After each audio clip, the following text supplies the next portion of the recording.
This is Wolf from Healing Wolf Coaching, here to walk with you through the wilderness of recovery. Let's breathe together. Let's breathe in the sunset. Exhale the long day.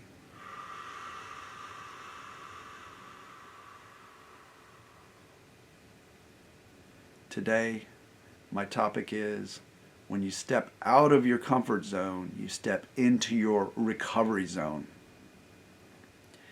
And before I get into that, I'd love it and I'd consider it an honor if you subscribe to my channel, hit that subscribe button, and give me a thumbs up on this video and comment. If you have anything to say, I'd love to hear it. I'd love it if you shared your wisdom on your journey, whatever it is, because it'll help me to learn. It'll help other people to see what you're thinking, how you're implementing some of the things that I'm teaching, and let's make this a bigger and bigger community and include everyone we know so that more and more people can recover and more people can help others recover, and pretty soon we whittle away at those hundreds of millions of people who are suffering from conditions created by an oversensitive nervous system or an unconscious mind creating protective sensations. So stepping out of your comfort zone steps you into your recovery zone. And this is just like, even if you weren't recovering from an intense sensation of some kind, stepping out of your comfort zone puts you into a growth zone, into a zone of activating hidden genes, or not hidden genes, but unexpressed genes. Let's look at it from an exercise perspective. If you exercise in intense enough ways for intense enough durations, like long enough durations, and there's a consistency and intensity to it, then research has shown you get extra pain reduction by generating endocannabinoid receptors in the brain. And there are a whole bunch of neurological and physiological adaptations that occur, but they won't occur unless you step out of your comfort zone into extreme discomfort of exercising with a great intensity. And that level of intensity is strong enough to even, I saw a video about this, kill floating loose cancer cells, that shearing action of that intense exercise. So let's look at that through the lens of recovery. You step out of your comfort zone and into your recovery zone. Look at my own journey. I stepped out of a bedbound condition, walking, but in a very measured and hyper-analyzed kind of way, into more of like, thinking, I can only do so much. I did this yesterday, so I shouldn't do this much today. I need to rest. I need this. No. I went from swimming for like 15 minutes, and then I met this guy at the pool who, to me, is like a polar bear. And I just started talking to him in the locker room, I think, or when we got out on the pool deck. And I was not really stepping out of my comfort zone. I was still trying to stay in my comfort zone and recover, but I wasn't in my recovery zone until I said to him, I asked him, hey, tell me about what you're doing. He said, I jump in the water, I swim for an hour. I said, well, tell me more about it. He said, that's all, that's it. I don't really stop. I don't drink water, I don't go to the bathroom. He didn't even stop at the end for a breath. He didn't even take a break. This guy was a polar bear, truly a polar bear. Did he push himself pretty hard? Yeah. Was he in his comfort zone? I don't think so. He didn't have a condition that he told me about in terms of pain or anxiety or whatever, but I think he went there every day and swam for a solid hour. So that polar bear man, he taught me. And I thought, that's amazing. So what did I do? I'm going to do what he did. I'm going to step out of my comfort zone, swim for an hour. That's what I started to do.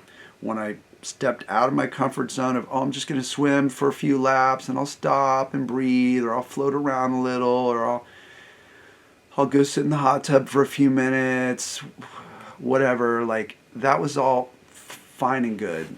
It's more of like a spa approach, a salon or spa. Like, oh, this is just a relaxing experience. I'm just going to soak and swim a little and move my body a little. And yeah, there's a usefulness to that. But the real recovery happens when you show your unconscious mind how strong you are.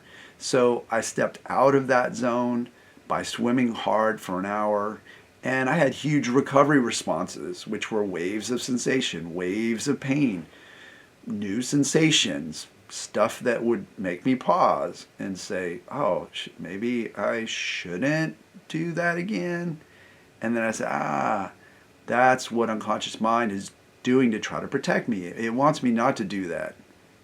Trying to keep my life small, trying to keep me contained, trying to keep me in that comfort zone where everything is safe. I'm not going to die in the comfort zone of anything dramatic. And the recovery zone, I'm not either. I'm going to get healthier. But my unconscious mind was like, that's hard. That's burning a lot of energy. It's requiring a lot of muscle. It's like you're in the water a long time.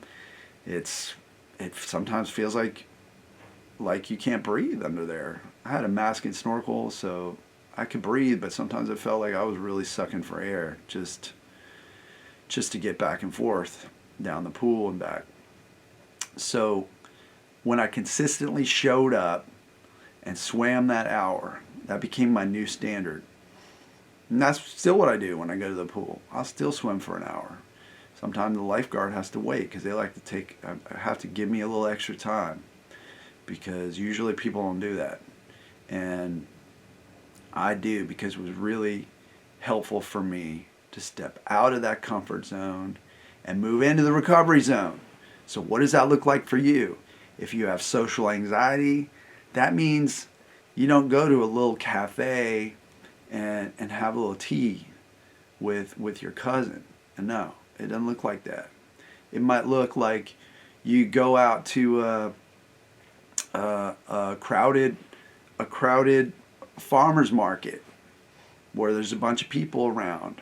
Or it might look like you go and talk to 5 different people at a party, at a party a friend invites you to, and you talk to 5 people you don't even know.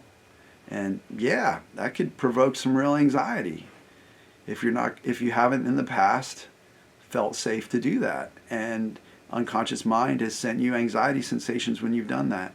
But if you step out of that comfort zone, talk to 5 people at the party, go to another party, maybe a couple weeks later, as time goes by, you go to 6 parties. And then you look back from party number 6 to party number 1, and you'll notice things. You'll notice little shifts. You'll say, wow, it was pretty easy. It was a lot easier. Party number 5, why is that? Or maybe party number 3, it was way easier talking to the 4th and 5th person. And you just observe and you're just mindful. It's a shamanic technique called stalking. You watch what's going on. You stalk those sensations and say, oh, that's interesting. Look how it's behaving. Like you're a panther in the jungle, and this is just a little rabbit that's jumping around. So step out of that comfort zone. Let me know in the comments how you're doing that. If you want my help to set up a strategy to do that, head over to my website at healingwolfcoaching.com and sign up for a free consult call where we'll get together on Zoom and you'll tell me what's going on and we'll come up with a plan to get you better. Enjoy the rest of your day, night, morning, and keep smiling and laughing.